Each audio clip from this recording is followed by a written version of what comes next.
Beating the Yankees always feels good. Winning a series at Yankee Stadium, that feels great.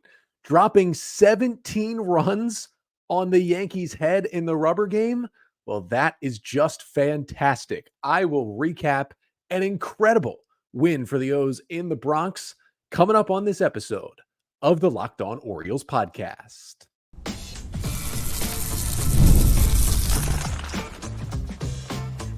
You are Locked On Orioles, your daily Baltimore Orioles podcast. Part of the Locked On Podcast Network, your team every day. Hey there, Orioles fans. Today is Friday, June 21st, 2024, and welcome back into the Locked On Orioles podcast, part of the Locked On Podcast Network, your team every day. As always, I'm your host, Connor Newcomb. And coming up on today's episode, we are going to recap what was an amazing win for the O's, just clobbering, destroying, annihilating the Bronx Bombers on Thursday afternoon, winning it 17-5. They put up a season high in runs, and they take the series. I'll get you the 5 things you need to know from that one, including what the O's did to Luis Gil, the just up and down incredible performance by the Orioles offense, and a sneaky great day for the O's bullpen as well. Then I'll just kind of put this series and this game into perspective. What does it mean as we sit here on June 21st for the O's, for the division, for the entire American League? And finally, my latest edition of the Orioles Bullpen Trust Power Rankings is coming up at the end of the show. But that is all coming up on this episode of the Locked On Orioles podcast, which is brought to you by Tax Network USA. Did you know that it's never too late to resolve your tax issues with the IRS? Don't wait. Reduce your tax debt and get help from a team of licensed tax professionals. Call 1-800-549-1000 or visit tnusa.com/lockedon. So we got to start today with what happened at Yankee Stadium on Thursday afternoon. Rubber match, series tied at 1. Orioles, you're feeling like, what do they have left in the tank? Just a crazy game. They somehow win it 7-6 in 10 innings on Wednesday night. They kind of roll through the bullpen to win that game. And I wasn't feeling great. Luis Gil has been not even an argument. He has been a top 5 starting pitcher in the American League this year. He threw 6 1/3 scoreless against the Orioles back on May 1st when he faced them in Baltimore. And I was like, I don't know if I'm feeling great about winning this series. And then what do the Orioles do? They win it 17-5 to clinch the series, take 2 out of 3 from the New York Yankees, get to 49-25 on the year, and they now sit just a half game back of New York in the AL East. And I'm going to get you the 5 things you need to know from this crazy Orioles win. And the first thing you need to know is, 17 runs is quite an offensive output. As I mentioned, most runs the Orioles have scored in a game this year. The most they've scored against the Yankees since September 27th of 2005 at Camden Yards. And the most the Orioles have scored at Yankee Stadium since they put 18 runs on the Yankees' heads back on June 5th of 1989. That is right. This is the best Oriole offensive performance in the Bronx we're looking at 35 years at this point, since Ben McDonald was a rookie. A historic day for the O's. And most of it came against Luis Gil, who, as I mentioned, had a 2.03 ERA through his first 14 starts of the season. He had been incredible. The reason why we saw Gerrit Cole return to the mound on Wednesday night, the reason why the Yankees hadn't really missed Gerrit Cole too much is because Luis Gil had just filled in for Cole and been just as good. And yet the Orioles just go out there and from the start, they clobber him. Gunnar Henderson doubled on the first pitch of the game, and that completely set the tone for this thing. O'Hearn's RBI single made it 1-0 in the first, and then in the second, they just demolished Gil, putting up 6 runs in the second inning. They knock him out of the game. He allows 8 hits, 7 runs in just an inning and a third. He recorded 4 outs in this game. Obviously, by far his worst start of what has been an incredible season. And you love to see the adjustments the Orioles made. A month and a half ago, this guy shuts them down. They come right out there with a different plan and chase him in the second inning. Just incredible offense from the Orioles, not just 17 runs, but 19 hits. Every single starter had a hit in this game. And the other thing was the O's kept adding on. Like, they got one in the third. They went up 8-1, and the Yankees kind of crept back into it. They got 3 in the 5th. Yankees got a couple, but then the O's, they scored in 8 of the 9 innings of this game. They never really even went away in this one or kind of eased up or did anything like that. 1 in the first, 6 in the second, 1 in the third. Fourth was the only time they went scoreless. 3 in the 5th, 1 in the 6th, 2 in the 7th, 2 in the 8th, and 1 in the 9th brings them 17 runs on the day. And that's the other thing. Like, yeah, even if they finish up with 8 or 11 or whatever, they still win this game, but it could have gotten a little dicier because the Yankees offense kind of woke up midway through this game, but the Orioles didn't care. They just kind of stepped on their necks in this one and just blew them out of the water. Second thing you need to know from this crazy win is that Jordan Westburg, kind of surprisingly, returned to the Oriole lineup on Thursday. Now, Westburg left in the first inning of Tuesday's game after he collided with Juan Soto on just a weird play by Soto on a ground ball in the first inning, left the game with some hip soreness. The Orioles said he's day-to-day. Then Mike Elias said, we hope he'll avoid the injured list. He did not play and was not available on Wednesday, which was expected. The Orioles made a roster move to get Nick Maton to the big leagues just to have an extra infielder because they figured even if Westburg doesn't go on the IL, if he misses a few days, we need another infielder on this team. And then, you're kind of waiting on the lineup. It was like 90 minutes before first pitch when the Orioles put out a lineup. That's really late for them. Well, the reason why, because they were probably trying to see, okay, Jordan, how do you feel? How do you feel? And the answer was good enough. He gets the start at second base, hitting 6. And of course, it's a great sign that he's back in the lineup after missing just one full game. But the even better sign is he hit immediately. He went right out there and singled his first at bat and ended up having a 2-for-5 day with a single, a double, an RBI, a run scored in this game. Looked pretty good to me. Like he came out late, but he just came out because the Orioles were subbing out the starters because they were up by 10 plus runs. That was quicker than I think anybody thought Westburg would return to the lineup, but a fantastic sign for the Orioles here. Third thing you need to know from that 17-5 win over the Yankees Thursday is that as a team, the Orioles were great, but there was a lot of great individual offensive performances as well. I mean, you kind of have to have them to put together that good of a day. Let's start with Anthony Santander. 3-run homer was kind of a big insurance shot in the top of the 5th, put the Orioles up 11-2. His 10th home run in the month of June. Anthony Santander is on an absurd heater right now. He has been ridiculous. And remember, he got his 10th homer in June on June 20th. 10 home runs in a month now ties Santander's career high for homers in a month. He hit 10 of them in August of 2020, and he hit 10 of them in September of 2022. Now, fast forward to June of 2024, he's got 10 more days, and he's already hit 10. 10 homers in 20 days in a month is kind of an unbelievable Santander pace. You add it to the fact that he's also got a overall, I mean, you look at his OPS, it's over 1,000 for the month of June as well, just playing some fantastic baseball at the plate after a rough first 2 months. Cedric Mullins, first home run for him since April 26th. That's really kind of started the Orioles getting to heel in that second inning, laced a 2-run homer into right field to put the Orioles up 3-0. That's a great sign for Cedric. And in the last 7 games he started, Mullins' bat is coming around finally. 10 for 28 in those last 7 starts. That is a .357 batting average. They are getting what they need now from Mullins at the bottom of the order. How about Ryan O'Hearn tying a career high with 4 RBIs in this game? O'Hearn has been red hot at the plate in June, hitting .358 with a .944 OPS in the month. He went through a little bit of a down spell. He's swinging it well. How about Ryan Mountcastle? 3 hits and 4 RBIs, including the hit that kind of broke this game open. Bases clearing 3-run double down the third base line in the second inning, put the O's up 6-0 at the time. He's on a 5-game hitting streak at this point, 8 for 21 in this stretch. And then Adley Rutschman reaches base 5 times in this game with 3 hits and 2 walks.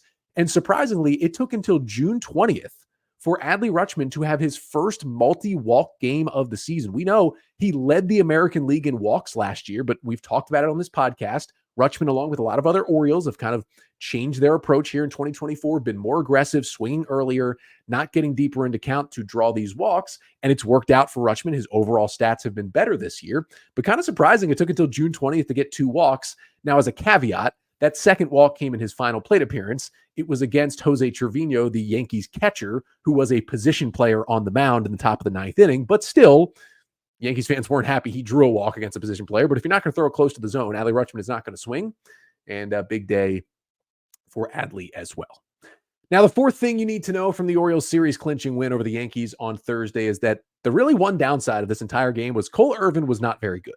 And the Orioles spotted him a nice lead. Like Irvin put together a 1-2-3 bottom of the first, and the O's got 6 in the second. And Irvin came out there. You're up 7-0 in the bottom of the second inning. And you feel good with Irvin because A, he's pitched really well this year. And B, he is a strike thrower. He is an attacker early in counts. So he is the perfect guy, generally, at least in theory, to be pitching with an early 7-0 lead because he won't nibble, he won't walk a lot of guys, he'll go right at you. And yeah, he'll probably end up giving up a few runs because he's just pitching to the score. But you'd think, he'll get you through 5, 6, maybe even 7 innings and be able to rest your bullpen. It looked like that was going to happen early, and then it just went away. He gave up a homer to Gleyber Torres. He gave up a 2-run shot to Aaron Judge. Then he got himself a 1-2-3 fourth. And after that, I was like, all right, he settled back in. They're up 8-3. He comes back out for the fifth. It's 11-3. You're like, Irvin, it is time to just roll through these next couple of innings and clinch this game.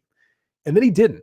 He kind of stopped attacking. He started nibbling. The command went away from him. And Irvin wasn't even able to finish the fifth inning, which when you score 11 runs in 5 innings, you'd really like your starting pitcher to pitch deeper into the game. Just didn't happen. He goes 4 2/3, 5 runs on 5 hits, 2 Ks, 2 walks, 2 homers on 84 pitches. And you're thinking, the O's had a big lead. Why did Brandon Hyde pull him at 84 pitches? Well, things were looking like they were about to get maybe a little too close for comfort in that fifth inning after what had happened to Irvin in that frame. He had already allowed a couple of runs. So they end up pulling him out to not let him face Stanton, who could have done a lot of damage in that spot. And, well, he wasn't very good, but pulling him the fifth worked out for the Oats because the fifth and final thing you need to know from the Orioles just dismantling 17-5 over the Yankees to win the series on Thursday afternoon is that the bullpen came in after Irvin and just shut things down. And yeah, it wasn't a lot of high leverage spots considering the score, but the Orioles didn't exactly go to their high leverage guys. Even though they didn't do that, they only needed to use 3 relievers, despite the fact that Irvin only gave them 4 2/3. Bryan Baker, Keegan Aiken, and Nick Vespi combined to pitch 4 1/3 scoreless in this game, 1 hit, 1 walk, and 3 strikeouts for that trio of just non-high leverage guys for the most part for the Orioles this season. And that was huge, not just to shut down the Yankee bats, allow the Orioles to extend the lead, not let them score any runs and think they were still in it, but to also, despite Irvin not reaching the 6th, to still save the bullpen, to only have to use 3 relievers. And it probably means that all 3 of those guys are unavailable tonight in Houston. But your other 5 relievers, who you could make an argument the other 5 are your 5 best relievers, are the ones who are available in this game. And that was a huge job by the Orioles bullpen as they get the big win and they get the series. And coming up next, I want to talk a little bit more about the series as a whole as the Orioles take 2 out of 3 from the Yankees. The historic value of it, what it means for the O's, what it means for the division, just kind of a pivotal part. I know it's June, but a pivotal point in this season. We'll break it down a little further coming up next.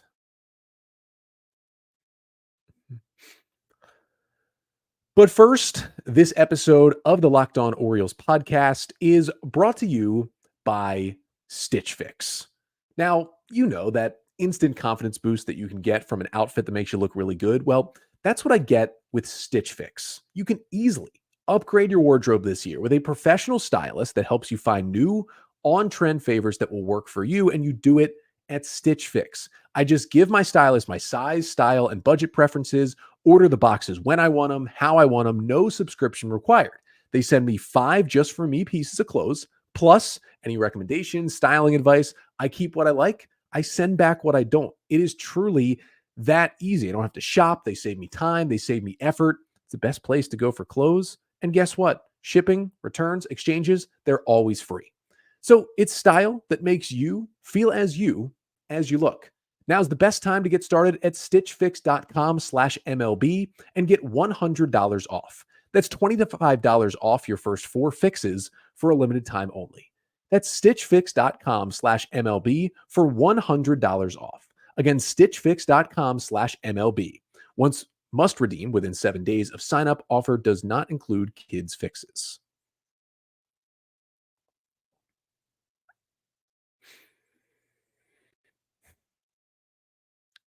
So the Orioles were able to pick up what ended up being a gigantic series win on Thursday. Of course, just clobbering the Yankees 17-5 to clinch the series. And I wanted to talk a little bit further about this series in general, because we talked about it when the series began, right? The Orioles had their one and only off day in the month of June on Monday, leading into this big time series against the Yankees. You're a game and a half back. You are playing some really good baseball. You're looking to cement it and show that, hey, we might be the best team in the American League. And the O's had already taken 3 of 4 from the Yankees in Baltimore back in late April and early May. And they wanted to show again that they could win in the Bronx as well. And the series didn't get off to a great start. The Orioles bats were completely silent on Tuesday night. Albert Suarez didn't pitch well. They tried to rally in the end, but they lost 4-2. And you were like, okay, now Garrett Cole's coming back Wednesday. Now, we're not winning these pitching matchups right now. How are the Orioles going to avoid a sweep, let alone win this series? Then they get out to the lead, they blow it, and the resilience they showed on Wednesday night to win that game in 10 innings, have Cedric Mullins be the hero, have the bullpen hold up just enough to get that win, I think might have been a turning point for this season. Not that they were playing poorly. The Orioles have been amazing so far through almost 3 months. But to win that game Wednesday felt like sparked something. And with all the shenanigans we saw, right, everything, the Orioles hit a couple of guys Tuesday. The Yankees, may have hit Gunnar Henderson intentionally on Wednesday. The Orioles did not care. All of just the absolute nonsense going on in this series, the Orioles were the adults in the room. They were the bigger people. They didn't care. They took their hit by pitches. They took their bases. Colton Cowser was asked about him being hit by a pitch Wednesday. He just said, I'll take the OBP bump. Gunnar Henderson just took his base and ended up scoring what was a huge run after he was hit late in the game on Wednesday. Like, they just didn't care. They did their business and won a huge series. And then to come out there and set these records, do things at Yankee Stadium you hadn't done in 35 years, scoring 17 runs in this game against Luis Gil, who had dominated you already, had been dominant all season. And the Orioles just did not care. And now they are a half game back of the Yankees. And, the O's are going to Houston. They haven't been great this year, but that's still a tough place to play. It's a tough series. The Yankees are hosting a good team in the Braves, who, aren't playing their best baseball right now, but still a good baseball team. I could come back to you Monday and the Orioles could easily be in first place in the AL East. That is where we are right now and how big this series was. They took punches. They dealt with everything that happened, and they still found a way to win this series. And I think the most impressive part about winning this series for the O's was they got terrible starting pitching. Like, we knew, right? There was some bad news that came down. Kyle Bradish getting Tommy John surgery right here while this series is going on. We know he's done for the season. We're not going to see him until, the second half of 2025 at the earliest. That had to be a crushing blow for the Orioles.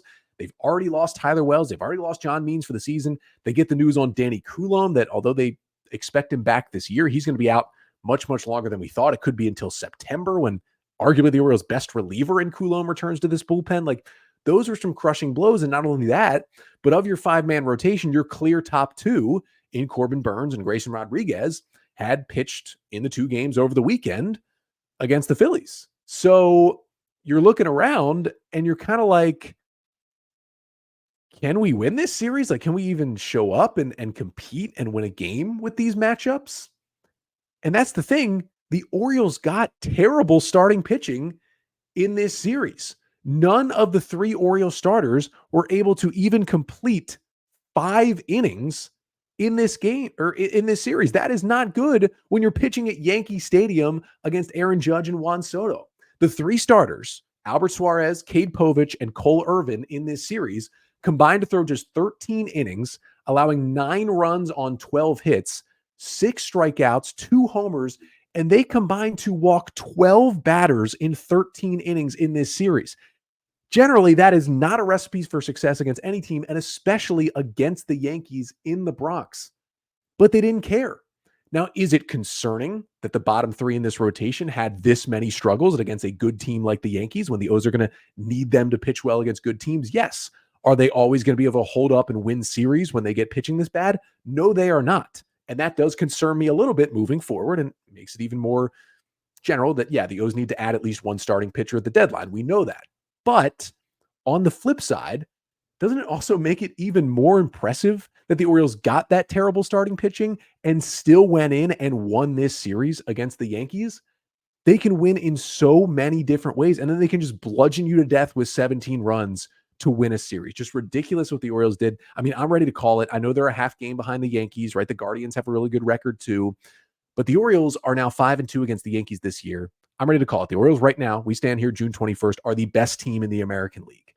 And they're certainly the best team in the AL East, and they are showing it because with the series win, clinching it on Thursday, the Orioles have now gone 22 consecutive series against AL East opponents without a series loss. That dates back to the beginning part of the 2023 season. That is now a new major league record for any team in any division. Since division play began in 1969, the Orioles are the first team to win 22 consecutive intra-division series. That is an incredible stat that the Orioles have just set up right there. It's kind of unbelievable. I believe the record is 16 wins, no losses, 6 ties in those 22 series. It's frankly unbelievable what they've been doing against the AL East. It's a tough division. It's got, you could argue, even with some guys' struggles, 5 at least playoff caliber teams in it right now, 5 teams that are still competing to get to the postseason. And that's been the case over the last 2 years. And the Orioles are just dominating in this AL East. And it could all end. We got a long time to go. We still got more than half the season, but could all end with another division title. Just what an impressive showing by the Orioles in New York this week. Now, while the Orioles starting pitchers were pretty bad this week, the bullpen had its ups and downs, right? They did blow the lead Wednesday, but they kept them in it on Tuesday and were certainly great on Thursday. And it's been 2 weeks since I did my last bullpen trust power rankings for the O's. So coming up next to finish off this Friday pod, we'll rank some relievers, how I feel about all 8 guys in the Oriole bullpen. But first, this episode of the Locked On Orioles podcast is also brought to you by Tax Network USA. Here at Locked On Orioles, we pride ourselves in getting you the latest news for your team. Whether it's the offseason, the draft, spring training, or the playoffs, it's year-round. And you know what else is year-round? Collection season. Just because tax season is over doesn't mean the IRS will stop coming after you for unfiled taxes. The IRS can garnish your wages, levy your bank accounts, and even seize your property. So don't let the IRS target you. Let the licensed professionals and tax experts at Tax Network USA go to bat for you. With over 14 years of experience and an A+ rating by the Better Business Bureau, Tax Network USA has saved their clients over $1 billion in tax debt. Whether you owe taxes, have complicated matters that require tax planning, or finally hit that parlay this season and need help correctly filing, just call 1-800-549-1000 or visit tnusa.com/lockedon and see the link in this episode description below.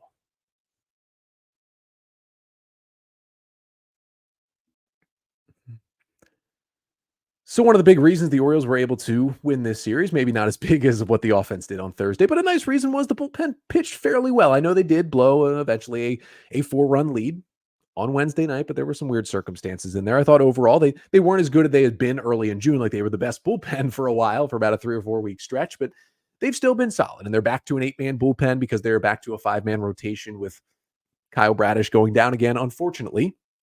So let's pull out my usual Friday segment once again for the first time in 2 weeks, because last Friday I did my hitter trust power rankings. Now we are back into the Orioles bullpen trust power rankings. How it works: I take the Orioles 8 relievers at the time, and I base it on how they're pitching right now, and I put them in 3 categories. Trust are guys, when they go out there, I am confident they are going to hold the lead. Maybe trust is, okay, I think they can sometimes do it, sometimes not. I'm nervous when they're out there.